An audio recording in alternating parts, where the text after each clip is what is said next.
Başkalara koyma beni canım, ayrılığa salma beni canım. Gel canım, gel canım, seni karşılarım canım. Başkalara koyma beni canım, ayrılığa salma beni canım. Gel canım, gel canım, seni kıyseyerim.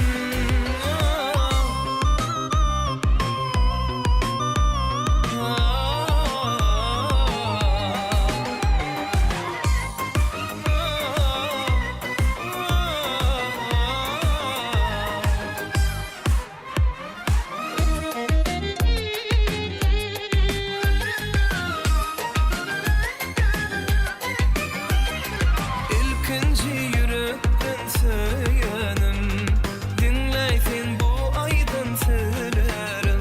Anan hayda özgü sözlerine, yaşı koyma sen söyleyen gözlerine.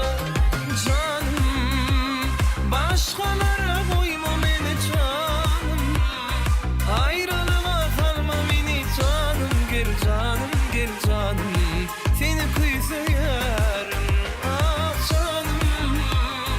Başkalara